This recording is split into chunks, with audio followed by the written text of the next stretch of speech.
Good morning and welcome back to Margin. This morning we're going to talk about how your rest affects your finances. So let's jump right into it.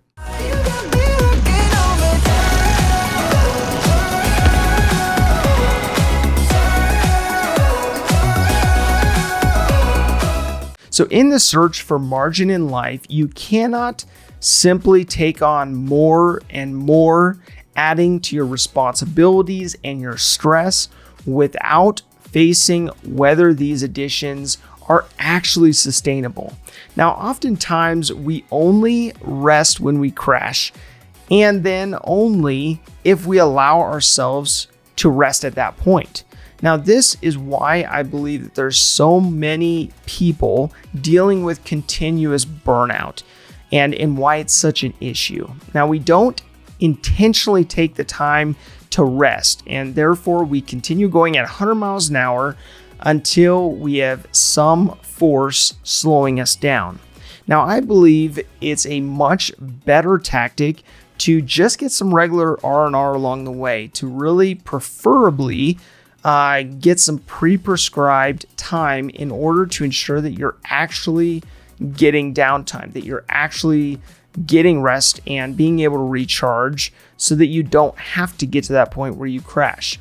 Now, I was once told by an overseer for an organization that I was working for that many companies have a culture where you love the organization that doesn't necessarily love you back. So it's basically a relationship that's unhealthy, and you pour your best hours of your day, your best years of your life, your energy and your attention into something that you don't actually have ownership in and is not necessarily a part of your vision to fulfill in life. So at some point, you will leave that organization you work for, whether you have been laid off, whether you have been fired or displaced otherwise, you'll leave that organization and be replaced by someone else.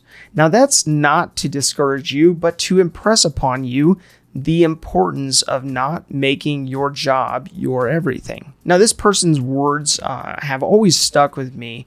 But how do you and I be focused, engaged, and dedicated to the vision of the organizations we are part of while maintaining a level of reality that tells us that we always need to be prepared to leave, whether due to our own decisions or the decisions of the organization?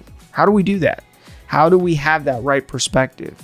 Now, this is why I err on the side of fulfilling the role that you're hired to do, but to not sacrifice your health, your relationships, your finances, and the life that you want to lead for some organization that wants to fit you in their specific mold. Now, when that position goes away, it's important that it's not all that you have because your priorities were askew.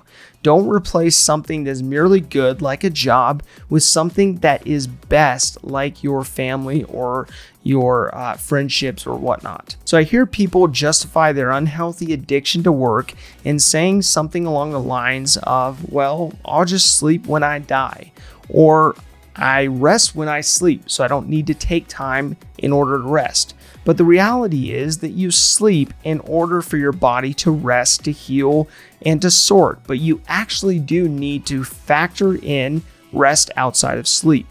Now, without properly taking the time to rest, you are not actually reflecting on what happens in a given season of life.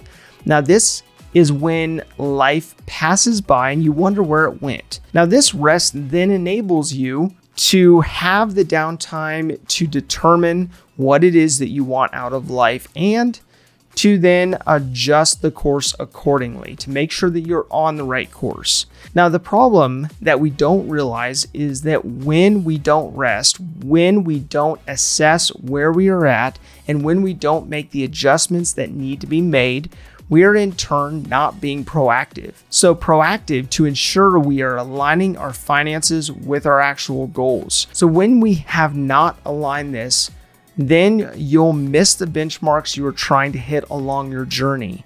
You will spend money on things that don't align with your vision, and not spend money on those things that actually push you toward it.